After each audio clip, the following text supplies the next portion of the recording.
Hey, welcome to Covert Conversion. I'm Russ Robson, and I got my co-host today, Jonam Ross, and we are interviewing Kevin Mogavero, the Almighty, the architect. And we're really excited because on this show of Covert Conversion, we like to talk about the different levels of influence and how to develop that through self, team, and campaign level management of that influence. So the Covert Conversion podcast is all about helping people understand how to operate at a level of influence where they're minimizing the resistance and friction when they work with other people and lead other people, because that's the way you get the best out of people, is to help them, and usually without letting them know that you're trying to help them. Anyway, a lot of that can be done digitally and in the customer journey, and that's why we're talking to Kevin today. He's a former military officer and in the U.S. Army, and he's a serial entrepreneur. He's worked at the corporate level with different marketing companies, CRMs, and now he does his own thing. He's an architect, and he also is launching a brand new adventure offer, which is super exciting. And it's for entrepreneurs that like to live on the edge and mix business and fun. And so we'll get into that a little bit later. But I wanted to, and then Jonam, I'd like you to introduce yourself. You're co-hosting for me today. Yeah, thank you. Glad to be here. So I'm Jonam Ross, based in the UK, and I'm a behavioral intelligence trainer and a hypnotherapist. I don't have the same badass military Jason Bourne story as these guys, but I did grow up in a fundamentalist cult over in the UK. So my first memories as a kid were of really being on neighbors' doorsteps, being a recruiter to try and bring people in. And so that was the starting point. And in the process of getting out of that, I found NLP and hypnosis and behavioral science and psychology, and really deconstructing, to use a religious term, turning the swords into plowshares, as it were, and taking the manipulative tools that were used against me and my family, and changing those to really understand them and see how people can set themselves free therapeutically, but also how we can use influence for good to really help people to create win-win situations, and to take this kind of advanced training and really apply it so that it's not just a bunch of interesting knowledge, but something really practical that's useful for everyone. So that's a bit of my background. Yeah, and I'm so excited. I asked Jonam to link up with us here on the Covert Control podcast because of his background and because of his ability to really draw the best out of others. And I love that about him. So we really wanted to draw the most and best out of Kevin today. Kevin, welcome to the show. Hey, thanks, man. Nice to meet you, Jonam. I didn't know you were an NLP specialist. If I'd known, I might not have come. It's like smiling in front of a dentist. You're always like, "Hey, how's it going?" I don't bite much. Well, we really wanted to dig into a couple questions today with Kevin. One of them being, how do you reduce friction? So you're an architect, got your start. Tell us about kind of how you got started building customer journeys. Yeah, sure. So ultimately, I started by working at Infusionsoft, or now Keep, and I started off there as a customer success coach. So I was essentially getting in with customers, small business owners, seeing what they were doing and trying to figure out the fastest and best way to get Infusionsoft implemented into their business so that A, it was useful to them, and B, that they would keep using it. And so that's kind of how I learned Infusionsoft per se. But then as I was doing that, and because we had such a short amount of time to work with people and get the app in their system and, getting it working, I just kind of stumbled upon, I guess, the idea of the customer journey and how that was the most important thing for people to use and get value out of their automation. And in the beginning, I tried to, I tried to automate everything like right away, which, that's just not a good idea for anybody who's trying to do that. But then once I ended up leaving in Infusionsoft and started consulting on my own. And what I found was in the beginning, people would come to me because they had some sort of Infusionsoft pain. And so I would alleviate that acute pain that they had. But in doing that, I would get to know them a little bit. I'd ask them deeper questions about what was going on in their business, and ultimately help them see that what we solved with Infusionsoft was just a symptom of, this bigger pain, this bigger issue that was really going on. And almost always that issue had something to do with the customer journey. So when I started helping people, and this was actually something that Russ helped me understand, is that when I started a little while ago. So when I was helping people put together their automation, I would talk to them about their customer journey and I would ask them questions about their customer journey. But what I found out later is that I was actually helping them organize and define their customer journey because it wasn't something that they had done before. And so in doing that, that was the real value that I was doing for them. And then I just happened to, throw some automation on top of it. Yeah. And I think this term customer journey, I think maybe some folks might not understand kind of the nuances. It makes sense, customer journey, like taking a customer from A to B type thing. But tell us in the sense of kind of like the architecture of it all. Like, what is it? What does it do? Yeah. So when we're talking about customer journey, the way that I think through it is what you're trying to do with the business is you're trying to get as many customers or as many strangers as possible into your system and turn them into successful customers.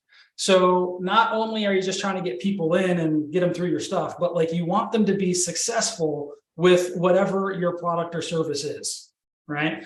So starting with the end in mind, there should be some sort of success metric for your customers, before they even show up. And so that way, at the end, like, was that customer successful? And then that also helps you on the front end talk about outcomes when you're actually in the sales process and things like that. So the way I look at the customer journey is it starts from finding strangers and it ends with, having successful customers. And there's everything in between. And so when you look at as many customers as possible, right? Like that's one aspect of it. So your customer journey has to be very well organized in order to get as many people as possible through there. And then the other aspect of it is, as efficiently as possible, but also reaching that success metric. And so again, organizing that customer journey so that can happen is the other side of it.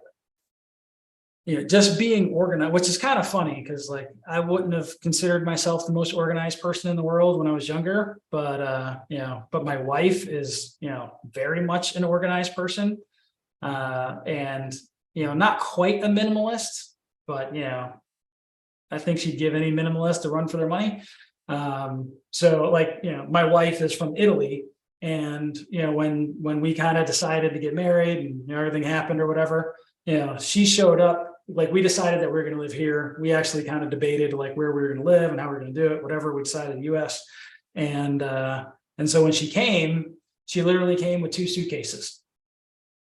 That was it. Yeah. And so, and she's very organized and keeps everything going. And so I've actually learned a ton from her, and, and seeing her experience when she goes someplace that's not organized. Like she'll literally go to a store and, she sees something that's like, out of like, she'll go in there and start fixing it. But that's just her experience. But I think that we all have some sense of that when we go someplace, especially if we spent money for this thing, like the level of organization of whatever it is that we're going through, I think has a very close correlation to the level of empathy we think the other person who put it together has for us. And I like immersive experiences, I think are really cool. I don't think every business needs an immersive experience. I like them. They're obviously a lot harder to architect, and they require a lot more organization to make sure that, everything keeps going smoothly. But to your point, right? Sometimes it just takes an email campaign, right? Where you can write really good emails, and if you know the outcome and you know where they're starting, right? Because there's a reason that they need this outcome. And it's because they're starting someplace where they don't feel like they can have it, or they don't have it, or whatever. And you can craft, a message for right where they are, and just guide them right into, because that's where the journey starts, right? You're guiding them in, right? Because just like in any story, right, the hero is always reluctant, right? You never start a movie and, it's like, oh, hey, we got to go do this thing. And the hero's like, yeah, let's go. Right. Right. Because there's a reason that they're not there already. And so, as you start to help guide them towards your solution for them to get that thing, right?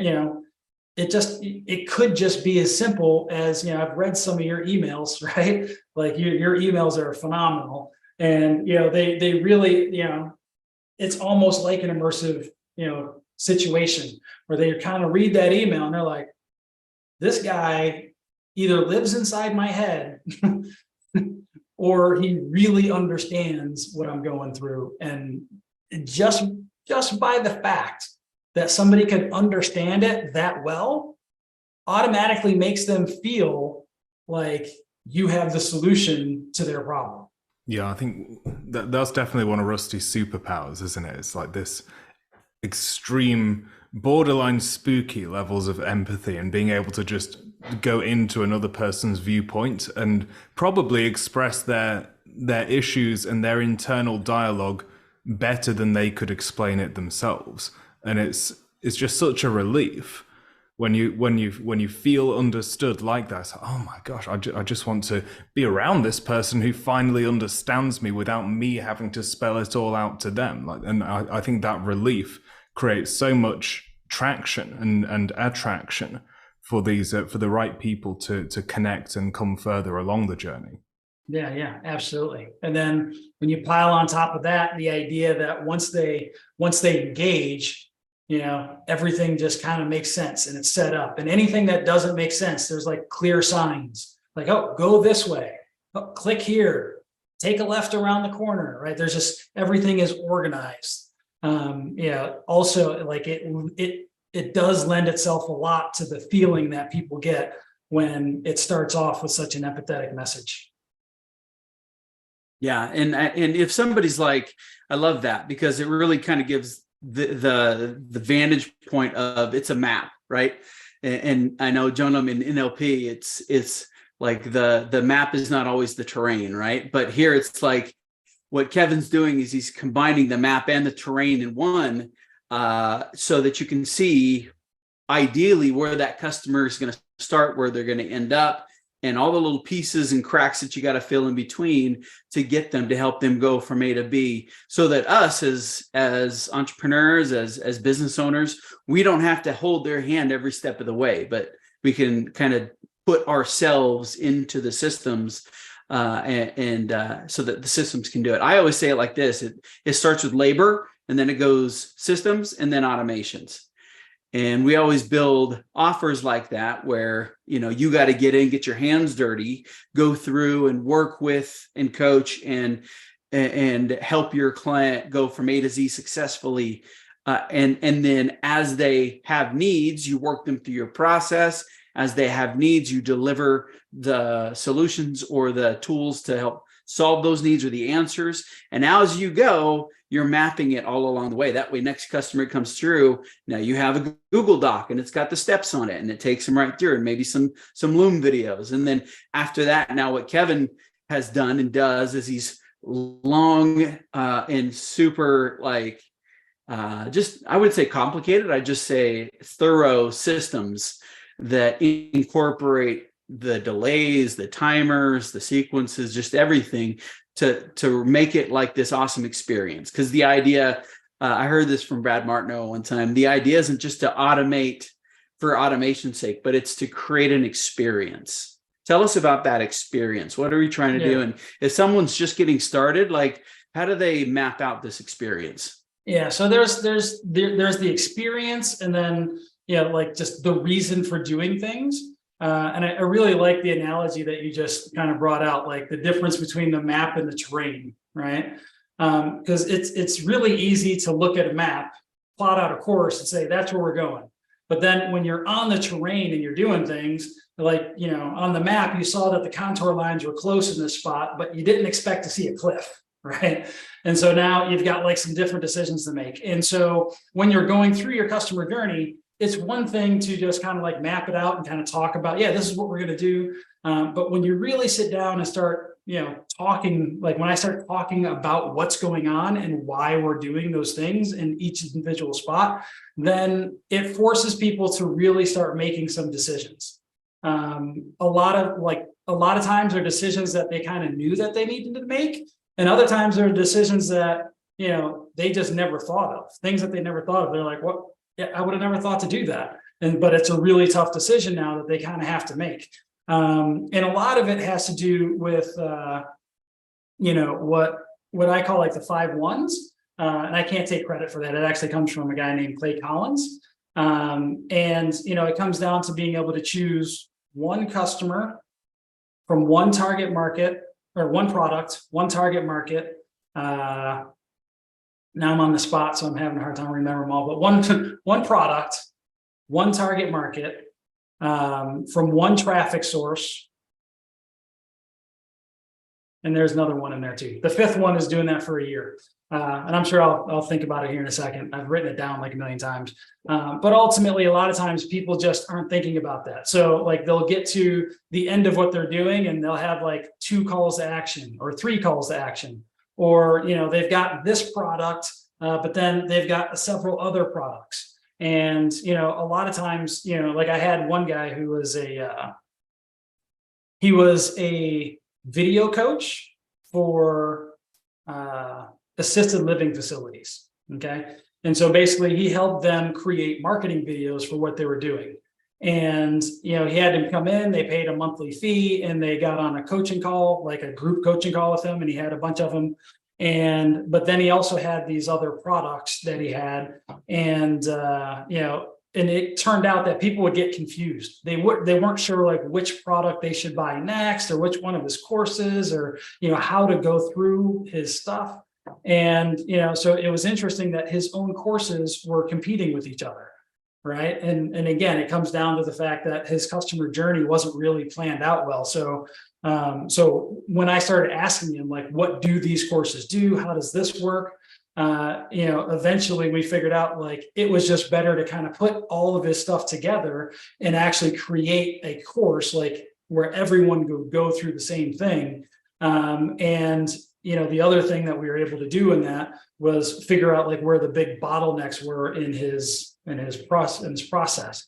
So one of the big bottlenecks that he had was, editing. So some people would like shoot videos, but they would never get it edited, and then they didn't know what to do. And so he actually decided to incorporate editing into his service as well. So now with the customer journey, he's able to now get people to come in. They all have a very clear objective of where they're trying to get to. He's already pre-identified all the bottlenecks, and has a solution for every bottleneck that we've identified along the way.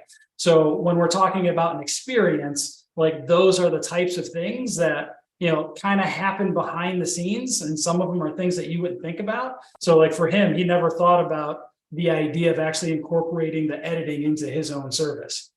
So the experience is what allows people, like, getting everything organized, right? Making those decisions is what allows people to go through a seamless experience like that.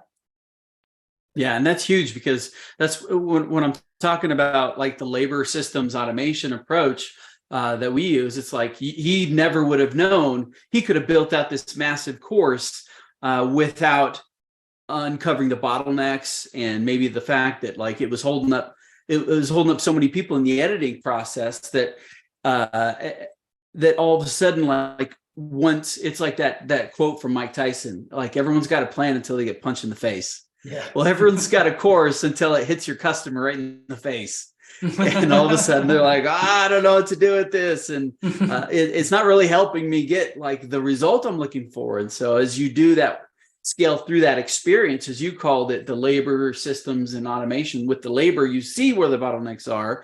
The systems, you map it out, and the automations, now you can build out simple and automated, or simple and more complex solutions. You can make it more sustainable. Yeah. So you make it more sustainable, and you make it so that somebody else could step in and actually get the stuff done too. Yeah. So one thing I find with entrepreneurs, is like, we love making systems, but we hate following them.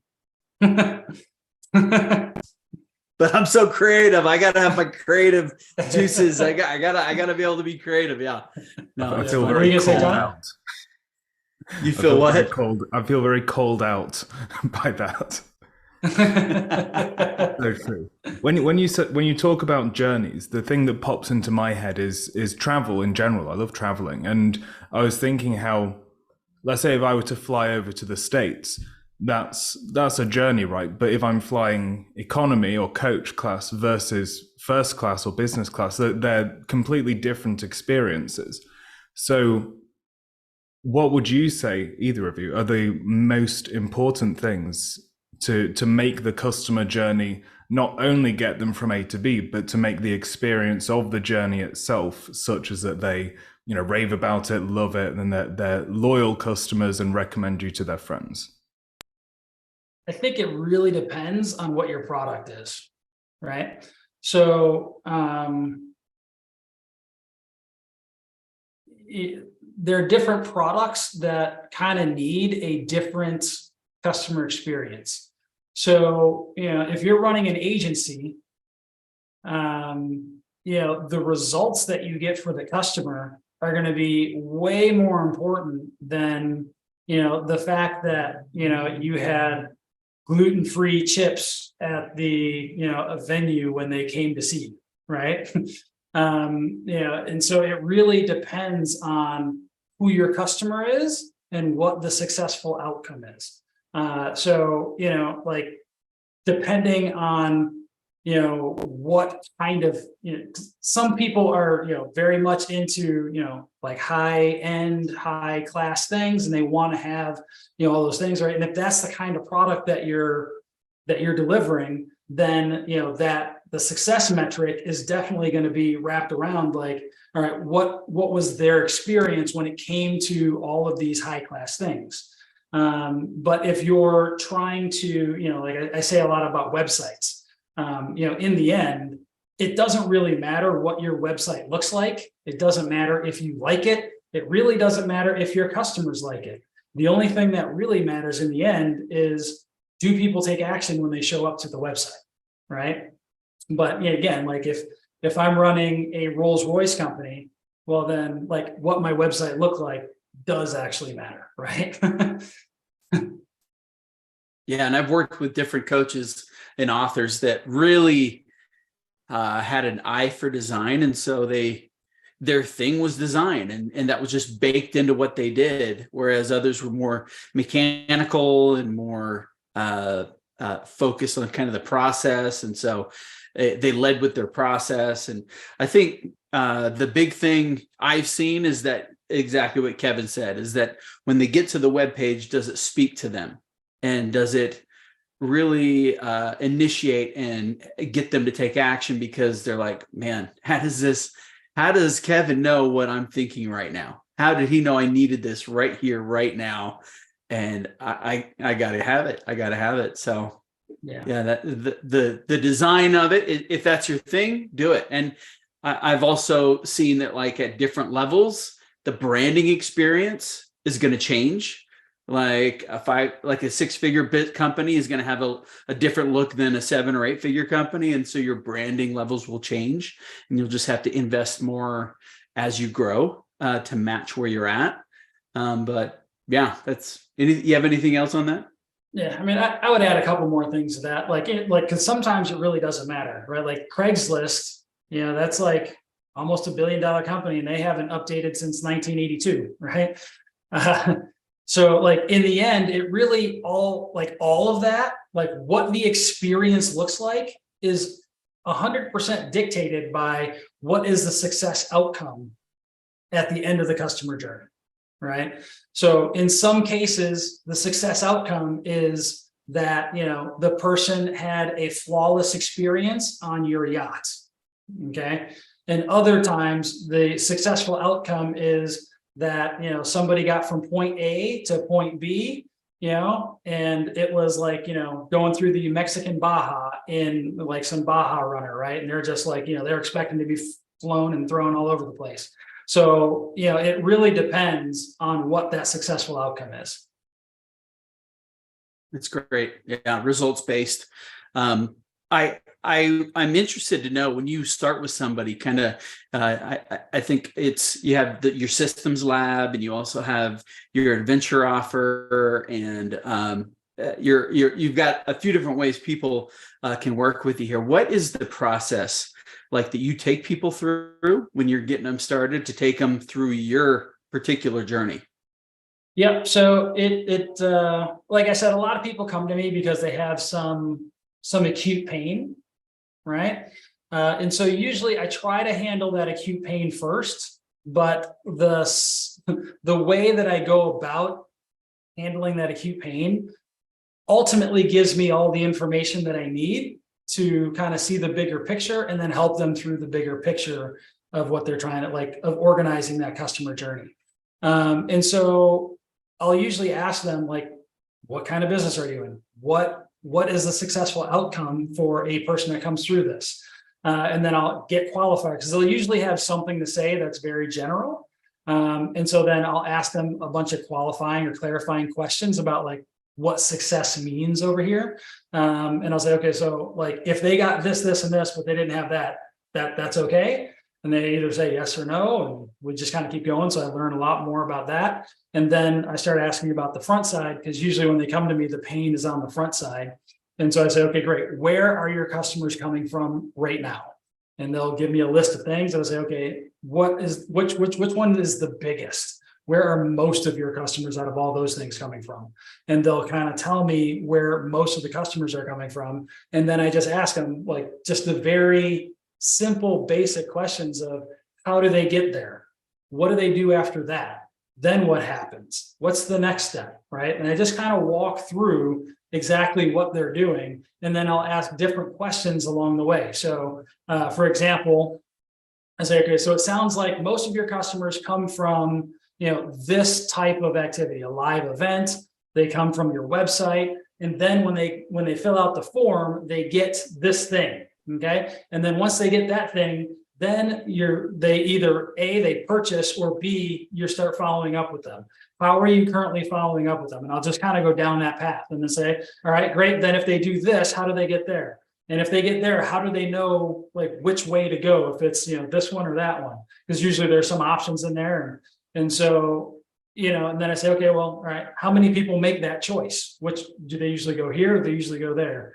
And a lot of times just going through those really simple questions uncovers so much about what they know, what they're thinking about, what they've organized, what their motivations are, all those kinds of things, which lets me get to know them and know what's important to them. And then I can kind of, shine a light in some areas and say, okay, cool. I see how you're trying to get people from here to here, and all this is the most important thing, but you've got people falling off here, and here's why I think that's happening. And I think if you were to make this part right here, like much more clear, then you'd be able to get people to start coming down this direction a lot more frequently. And so those are a lot of the kinds of things that I do. Most of the questions are really simple that I think anybody could ask, but they're just things that it's a lot like when you move, right? Like being in the military, you've moved plenty of times, but like when you move, generally speaking, you bring all your stuff, you get it off the truck, you put it in the house, and you kind of get it out of a box. And 80% of the stuff, as you're pulling it out of the box, you're saying, okay, well, I'll put that here for now, but like, I'll decide what we're going to do with that later. Right. And you're putting all their other stuff. And then, 3 years later, it's still right where you pulled it out of the box. Right. And so for a lot of people, as they're putting together their customer journey, they're never really thinking through it and like asking all the questions. It's just things are happening in their business. They're like, oh, what do I do with that? I'll put it here. Oh, I got this. This is a great idea. Yeah, I'll do that. And they put it there. Right. And then, they've never come back to organize all that stuff so that it can run sustainably. Yeah. And I know, our discussions, I love that because it just maps out and answers the original question of how do you build out this customer journey while reducing friction and getting, your customer from A to B the quickest, most efficient way as possible. And that is, as you said, is to map it out. Don't start trying to build it yet. Like map it out, even get a piece of paper out or get like a Figma jam or get some sort of software. Like I said, even just a piece of paper and a pen to paper, and just draw out the start, the end, and then any exits or any different paths they might need to take, any different offers you're going to put in their path, and storylines that go along with that. If you map it out, then it's a lot easier to go build it and then also fill the cracks and reduce the friction as before you even start. Is that right? Yeah, absolutely. It's certainly going like mapping it all out. I would 100% recommend to do that whenever you're getting ready to start a new process or anything. And that could be your whole customer journey or just a new process or any of those things.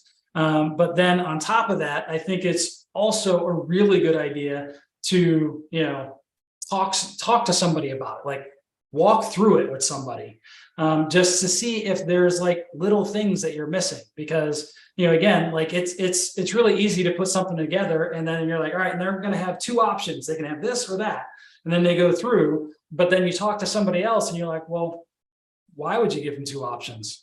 Why wouldn't it just be one option? Or, I think you're missing a third option. Have you thought about this or whatever it might be? Because again, there's a lot of assumptions that we just make on a regular basis about our business because we're in it and we're running that are easy to miss. Yeah, that's huge. I love that tip. Like verbally walk somebody through the process. Like, again, once your plan hits like a real customer, things are going to probably change, right? And so walking and explaining that with a friend, they don't even have to know your business. But right. If you have it boiled down in a simple way, such as that you can explain it to them and it makes sense to them, and they're like, oh yeah, that would totally help me through that process. I think that's a big tip. Yeah. In fact, like if they don't know your business, sometimes it helps even more. Because like the more you have to explain to them, the more that you see like, oh, that's not quite as simple as I thought it was. That's big. Yeah. I love that. And like, some different, like you kind of talked about friction a lot, and, I'll just kind of say like, in some cases, there are times where you need to add friction. Sometimes you're trying to take away all the friction, and sometimes you need to add friction. Usually, like if you're just getting started with the process or it's a new thing, then like absolutely you want to make it as friction free as possible. But once it starts running and things are happening and you start to see what's going on, sometimes you need to add friction in. But again, you just got to make sure that you add it in a way where it's organized and it's not just a reaction like, oh, I got to stop that from happening. And you just plop something in the middle without actually thinking about what that whole experience is really like and making sure that it's like, that it's in there in an organized way so that if somebody else were to come in and look at that, they would understand what's going on. So that friction then becomes a filter and it increases your lead and your customer quality. Right. So it's a qualifier. Yeah. I love it. Cool. Tell me, because I'm interested, we brought up a couple times the military and the mapping and the gear and all that. I also know what a passionate entrepreneur and teacher you are. I know my story. Well, how did the military and entrepreneurism, how did that all start? I'm not entirely sure.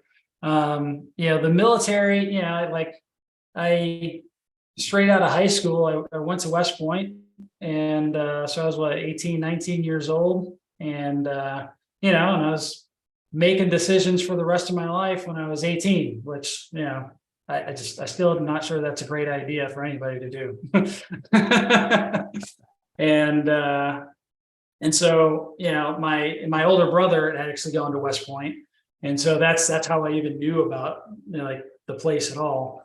And, when I was 18, the most important things to me were playing football. And then, like I'd looked around enough to see that there were people that, were having a hard time finding a job after they kind of got out of college. And so those were the two most important things for me. I was like, okay, I want to play football, and, like it'd be good to have a guaranteed job out of college. So that's how I ended up in the military. Right. And,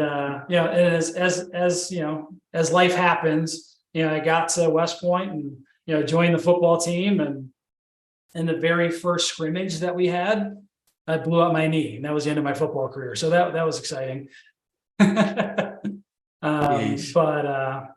anyways, I ended up in the Army, and, just going through all that and going through the Army was, a great experience for me in just learning how to A, organize things, and B, keep things simple and focused. As they say in the Army, like, you got to make things soldier proof, right? Just got to make sure that, like, whatever system you put in place, it's got to be soldier proof, meaning like, no, like it can't be mess upable. Right.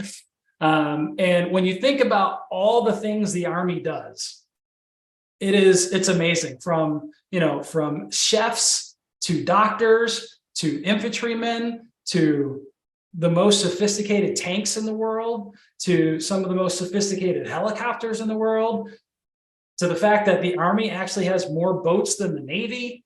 Right. I mean, there are a ton of things that go on in the Army, but it's all focused for one thing, right? The Army has one mission, which is to win or fight and win our nation's battles through land dominance, right? And there's only one way that the Army can actually dominate land, right? Well, two.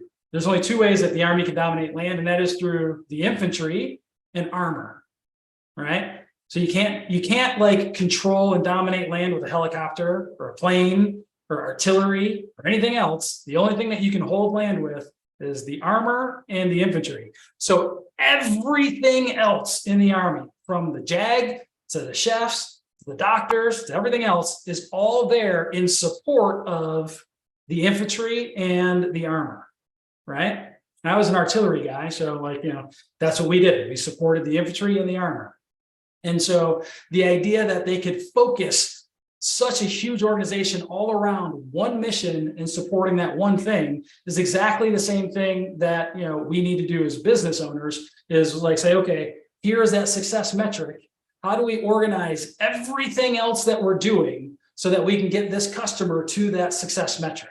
And, it gets so cloudy with so many businesses because they're thinking about so many other things, so much other stuff comes up, and they get distracted, and they want to add friction, or they want to leave friction, or whatever's going on. And, they lose sight of like, the one thing that they should organize everything towards achieving. That doesn't necessarily give you my story as to like how I ended up doing this stuff, but that's definitely stuff that I've learned from the Army that I see like really successful companies do. And I see that some companies that like, they kind of make a lot of money. Like I work with one company that makes, in my estimation, they make a lot of money, and they spend almost as much money trying to make it because they're not focused. They don't have an organized customer journey, which means that everything else outside of the customer journey is also just not focused. And they just spin their wheels and spend so much money, trying to make the money that they are, because, they don't have a really well-defined customer outcome. So cool. And I'm sure that had something to do with this next The Adventure offer. Tell us a little bit about that, how that came to be. No, absolutely. So, as I was, when I was working at Infusionsoft, is actually kind of where the idea started. So it was like 10 years ago. I'm just launching it now. It started 10 years ago. And I was talking to I was just talking to a friend of mine at Infusionsoft, and I was talking about like going scuba diving and skydiving and just all the adventure stuff. And then he kind of like, and I was like, yeah, and I would make a business that does all this. And, I was getting really excited. And he's like, well, hold on. Have you ever gone scuba diving? I was like, no. And he looked at me like, you're an idiot. Like, how do you know you'd even like it? Right? Like, you never even done it. And like, I've never seen you this excited before in my life while you're talking about this stuff. But like, you've never even done, how do you even know you'd like it? And, and that was kind of like this little spark that kind of helped me realize like, yeah, there's definitely been something that's just like, like there's a part of me that felt dead for a long time, just because I haven't done any of the adventure things that, that I like to think about. And it was always like, well, once I hit these goals, then I'll go do this stuff. And of course, like, the goalpost, constantly gets pushed further and further down. And, but this guy was like, listen, you don't have to go out and become like a scuba instructor and like, be a super cool scuba guy, but like, just go try it. Right. Like how much is it to go get like, to go get certified? And, I looked it up, I was like, yeah, it's not that much. And he's like, yeah, like, I don't understand. Just go try it. So there I was in Phoenix, Arizona, going to get my scuba license. Perfect place. Perfect place to start out. Who doesn't get certified in the desert, right? Yeah. But I did, and that just kind of started this cascade of, just all different kinds of adventures. So, so I ended up going to like up to Washington and climbing up a mountain over a glacier, ended up donating a kidney, ended up going to Spain, went to France and walked the Camino, which is a 500-mile track across like northern Spain, that was amazing. Highly recommended to anybody who's ever thought about doing that. And just a bunch of other things, and then the more I was doing it, like the more I love doing it. And I was like, I know I'm not the only one who wants to do this. And in the middle of all that, I started my business, and I was like, all right, that'll be enough adventure for me. Like starting a business, that's enough adventure. And so I actually kind of stopped doing things for a while, and again, I felt that dead feeling again. I'm like, oh, I remember this. Hold on. So I started doing more adventures again, but so like clearly I was wrong. The idea that like the business would be enough adventure for me. So when, and the whole idea about it's called the Adventure Mastermind Intensive.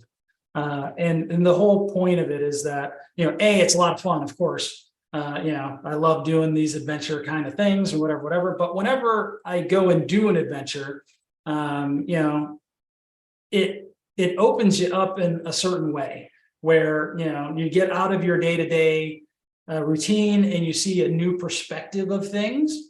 And so, just going out on adventures does that. Because, again, like you're doing new things. And so you have a new perspective of things. You're not just in your, like, because when you're in your day-to-day routine and you think about doing something that's like completely out of your routine, or like you're watching a TV show where you're watching people do things, you're like, oh, I would have done it like that.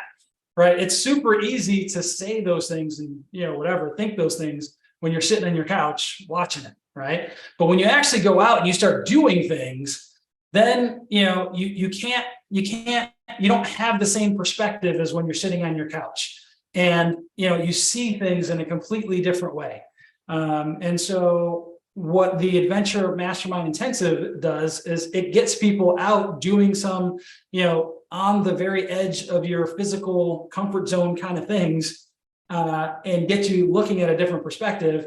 And then each evening, right, so it's a 2-day event, and each evening we bring in a professional facilitator to actually facilitate a mastermind, right? And it's only 10 people. So everyone gets some good focus time in on that mastermind while they're seeing life from a completely different perspective.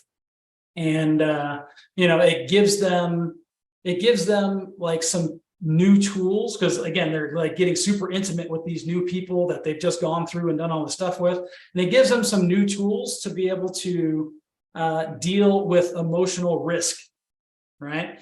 Because, you're going out and taking physical risks by doing the adventures and activities, And then you're kind of opened up in this way where now you can start thinking about taking emotional risks as well, which ultimately I think those are the things that slow us down and stop us the most when we're in our business, are just these emotional risks.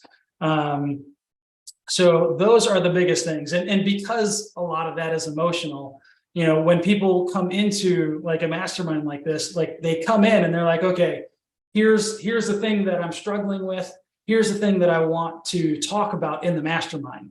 And then, sometimes, they walk out and they actually get that thing answered. But usually, they walk out and they actually have something that was totally in their blind spot is like front and center, and they got this other thing answered that they didn't even know was a problem. And, and they walk home with that instead. And, I've never seen anybody walk away from a mastermind with that kind of realization and not been extremely happy with it. So it can literally hit new levels just by opening those new psychological flow pathways, if you will. Like those new perspectives open up. They can literally like ascend new levels because their whole way of seeing things is different, and they might even see themselves different, which is like, I know, Jonam, you know a lot about like the identity shift that somebody can have in those situations where like they just overcome something that they'd never confronted before, and now they like are different forever. Yeah, it's resetting their precedents, isn't it? When we get sucked into this sort of vortex of hamster wheel activities, whatever form it takes, then it's like people go into hypnosis of a kind and just stop questioning and things. So when you're taking people outside of those patterns, suddenly everything's unfamiliar and they have to pay attention, and that ability to generate new patterns and find solutions and make decisions, which you referenced earlier as well, as getting people to make decisions. I guess when you're doing these adventures, the decision of when to pull the parachute cord or when to jump or which rock thing to hold on to, whatever you're doing, it builds their confidence in their ability to make life or death decisions, which then by comparison, what email you're putting in, it gives them permission then to avoid procrastination and just do it. Yeah. Did you want to come on my marketing team? That was that's exactly it. And there's I heard this first from Greg Hickman, and I'm sure he got it from someplace else too. But he says there's the 3 rules of sales, right? So rule number 1 is do what's best for the customer. Rule number 2 is that what's best for the customer is probably outside of their comfort zone. Rule number 3 is that they will fight like hell to stay in their comfort zone. And so, the whole idea of like getting out into going out on an adventure like that kind of like forces them out of their comfort zone. And so, you get them like right up to the edge of their comfort zone, right? And then it's like, okay. And then they just got to like jump over their fear, just like jump right out of their comfort zone.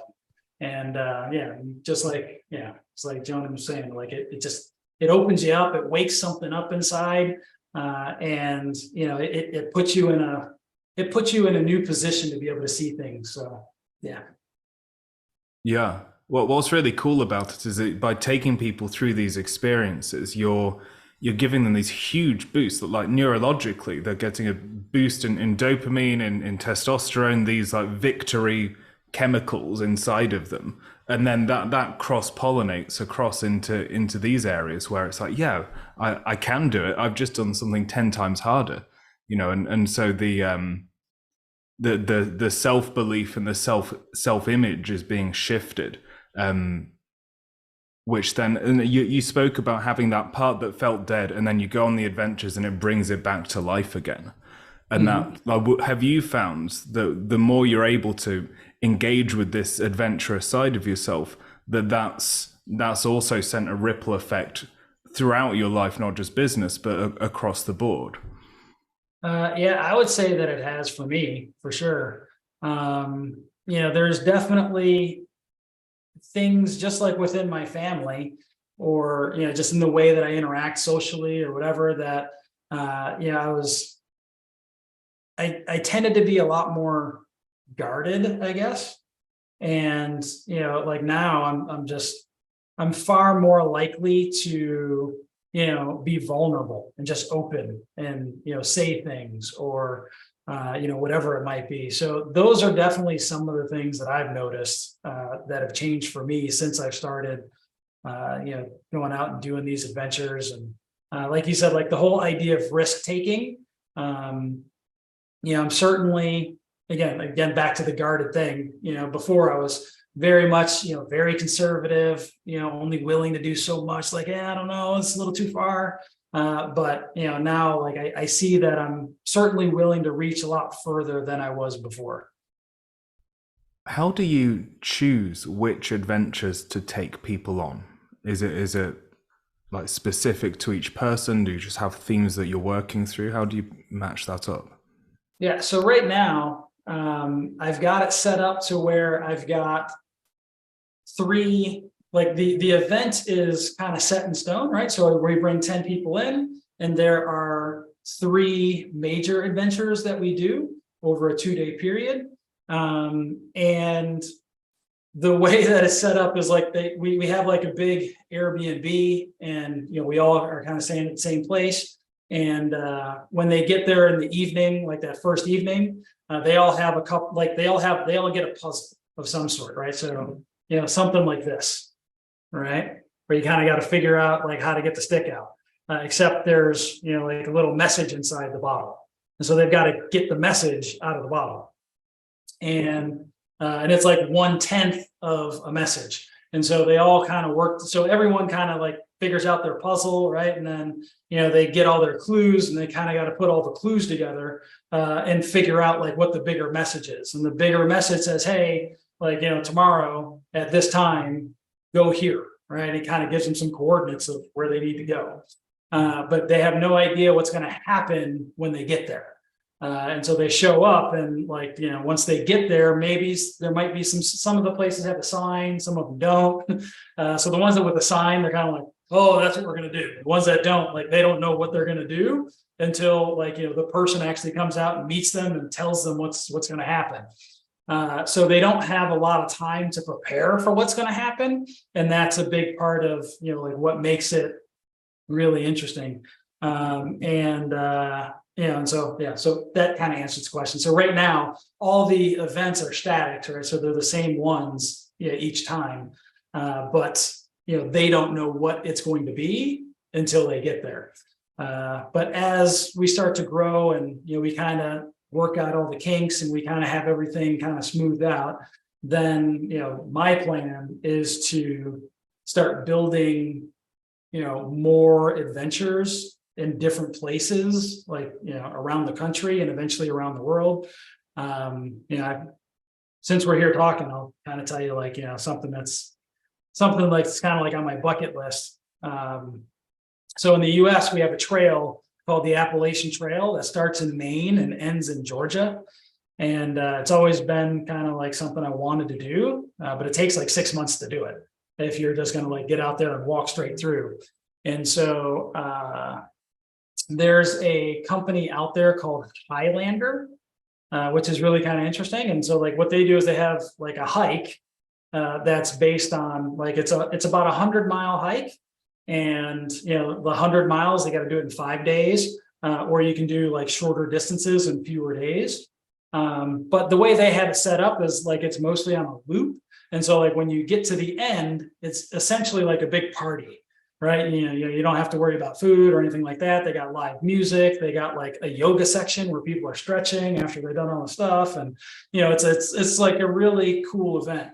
And so, something that's been like, something I would love to do is like actually set up that kind of thing, but on the Appalachian Trail. So, you start in Maine, and like every 100 miles or so, there'd be like a big setup where, like it's essentially like showing up to a big party for like, walking through. And, you can decide to walk the whole thing, or you can decide to walk sections of it or whatever, but it would be basically a 6-month-long event. Sounds like a rite of passage or something, these kind of long processes that in the old tribes we used to do to go from one state of being to another. It's almost like you're creating that initiation process. Yeah, almost like a pilgrimage. Yeah. And so like, and you know, like when I walked the Camino, right, when I went to, you know, like, I don't know if you've ever heard of it, but like it starts like there's a bunch of them around, but like the most popular one starts like right in Western France, like northwestern France, and you cross over the Pyrenees into Spain, and you just walk all the way across Spain to the Camino de Santiago.